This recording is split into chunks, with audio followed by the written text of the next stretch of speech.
کردەوە تیرۆریستەکانی دەوڵەتی فاشیستی تورکیا لە باشووری کوردستان و بێوەڵامهێشتنەوەی لێدوانی باڵێزی تورکیا لە هەرێمی کوردستان و لە شاری هەولێر سەبارەت بە بانگێشتی تیرۆری کەسایەتی و ئازادیخوازان ڕۆژنامەوانان وێرای ئەوەی شەرمەزارێکی گەورەیە بۆ دەسەڵاتدارانی عێراق و هەرێمی کوردستان و بەرپرسیارەتی ئەوان دەخاتە ژێر بەرپرسیاریەوە بە تایبەت لە هەموو ئەو ئۆپراسیۆنانەی کە دەوڵەتی تورکیا لە هەرێمی کوردستان ئەنجامی دەدات ڕای دەگەێنێت کە بە ئاگاداری دەسەڵاتدارانی هەرێمی کوردستان ئەنجام درراوە.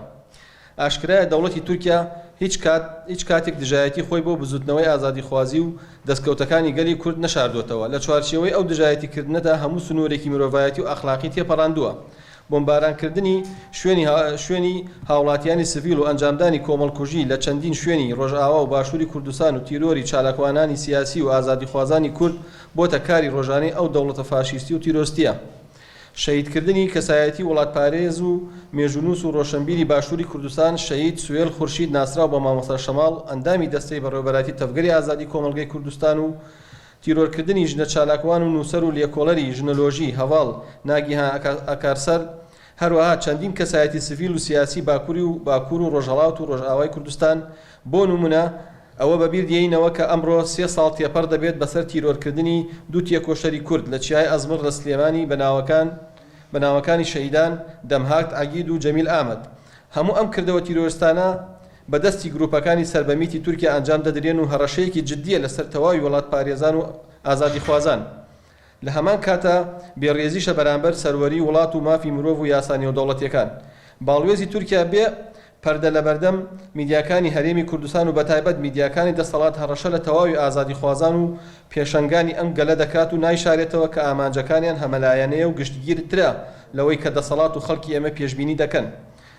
دەوڵەتی داگیرکەری تورکیا کە لە سەنگەرەکانی گەریلای ئازادی چرکە بە چرکە لە پاشەکشێ و شکستی بەردەوامدایە هەر جارێک و لە مەیدانێکی جەنگدا دەدۆڕێت و شکست دەخوات بۆ داپۆشینی ئەو شکستە هەڵدەدات لە ناو شارەکانی هەرێمی کوردستان کردەوەی تیرۆریستی ئەنجام بدا و ئەمە شکۆی حکومەتی هەرێم لکەدار دەکات.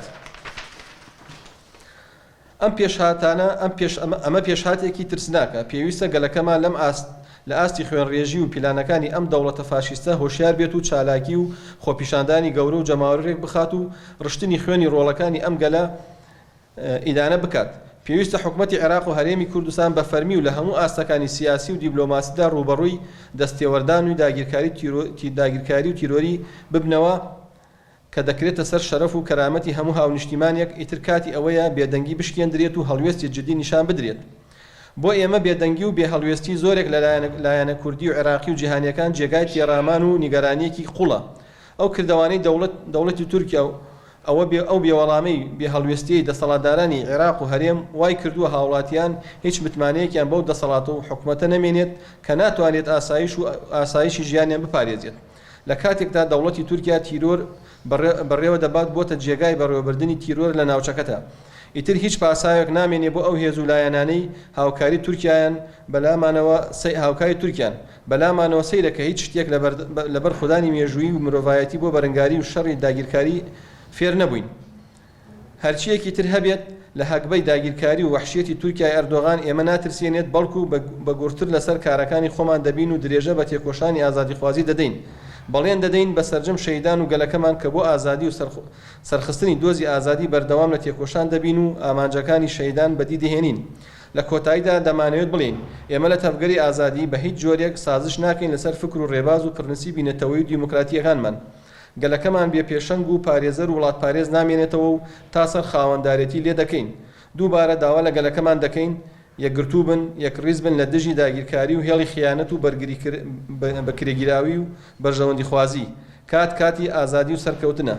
تەفگەری ئازادی کۆمەڵگەی کوردستان دەستەی بەڕێوەبەرایەتی 11 دەی 2022.